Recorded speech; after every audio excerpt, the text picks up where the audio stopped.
Lesson number 2 अपना start होता है। इसका नेम है is matter around us pure. Is matter around us pure, क्या हमारे चारों ओर के जो मैटर है वो प्योर होते हैं या नहीं।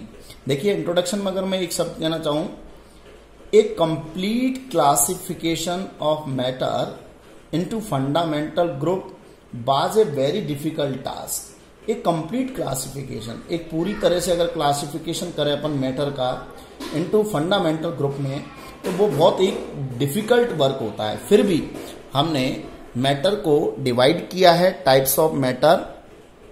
Matter can be divided into 2 types on the basis of its component. जो कंप्लीट मैटर है आपके, उन कंप्लीटों को हम डिवाइड कर सकते, उन मैटर को हम डिवाइड कर सकते हैं 2 टाइप्स में on the basis of its component. इसमें जो कंपोनेंट प्रेजेंट होते हैं मैटर में, उस कंपोनेंट के बेस पर अपन मैटर को 2 पार्ट्स में डिवाइड कर सकते हैं, 2 भागों में बांट सकते हैं। तो फर्स्ट इज प्योर मैटर या pure substance, second is impure substance. इसका मतलब ये हुआ कि कंप्लीट जो यूनिवर्स है उसमें जितने भी मैटर हैं, उस मैटर को अपन बेसिस ऑन इट्स कंपोनेंट्स, उसमें पाए जाने वाले कंपोनेंट्स या घटकों के आधार पर उन्हें 2 भागों में बांटा जा सकता है। फर्स्ट इज प्योर सब्सटेंस, शुद्ध पदार्थ जिसे कहेंगे, और सेकंड नंबर पर इम्प्योर मैटर या इम्प्योर सब्सटेंस, अशुद्ध पदार्थ। तो क्या होता है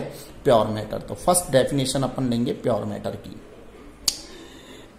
a pure substance is one of which is made up of only one kind of particle like atom or molecule। तो क्या डेफिनेशन है प्योर मैटर की?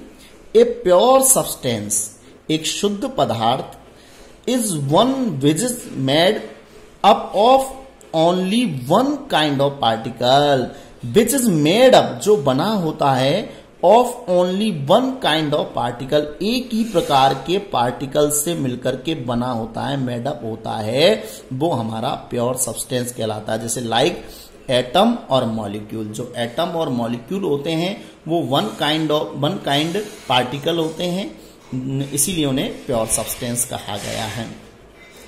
ऑल द एलिमेंट, जितने भी आपके एलिमेंट्स हैं, जैसे hydrogen, helium, lithium, beryllium, boron, ऐसे 1 जितने भी आपके ज्ञात एलिमेंट्स हैं, नॉन एलिमेंट्स हैं, एंड कंपाउंड, जितने भी आपके कंपाउंड यौगिक, जैसे ग्लूकोज है, ये कंपाउंड है आपका, other compound hydrochloric acid, sodium sulphate, barium chloride, बहुत सारे कंपाउंड होते हैं, आर प्योर सब्सटेंस। तो अगर हम प्योर सब्सटेंस में पढ़ेंगे तो केवल एलिमेंट और कंपाउंड के बारे में पढ़ेंगे, because they contain only one kind of particle, क्योंकि इनमें जो पार्टिकल होते हैं वो वन काइंड, एक ही टाइप के होते हैं। तो एलिमेंट्स और कंपाउंड आपके कैसे मैटर हो जाएंगे? प्योर मैटर हो जाएंगे। इनका डिस्क्रिप्शन अपन आगे लेंगे, एलिमेंट के बारे में भी और कंपाउंड के बारे में। जैसे एलिमेंट मैंने लिखा है, एलिमेंट्स लाइक हाइड्रोजन है, ऑक्सीजन है, नाइट्रोजन है, कार्बन है, सल्फर है, क्लोरीन है, ब्रोमीन है, आयोडीन है, तो ये एलिमेंट्स हैं।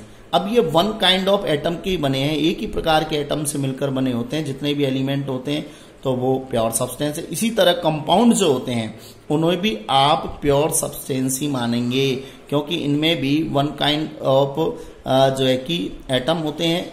अब इनकी नेचर के बेस पर अपन आगे जब कंपाउंड को पढ़ेंगे तो उसकी प्रॉपर्टी से पता लगेगा कि ये प्योर मैटर है कि नहीं।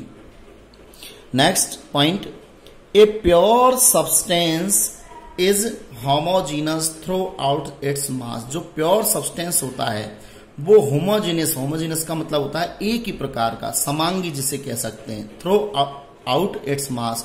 इसका पूरे कंप्लीट जो मास है उसका, उसमें वो एक ही तरह का सब्सटेंस होता है, इसीलिए उसे प्योर सब्सटेंस भी कहते हैं। तो प्योर सब्सटेंस में होमोजीनस रहेगा, एक जैसा ही रहेगा। जैसे अपन सपोज दैट एक एग्जाम्पल है, वाटर होता है। वाटर आप कैसे भी उसे देखिए, उसके केमिकल प्रॉपर्टी में देखिए या केमिकल कंपोनेंट्स में देखिए, वो होमोजीनस ही होता है, तो इसलिए उसे क्या बोला जाएगा? प्योर सब्सटेंस कहा जाएगा।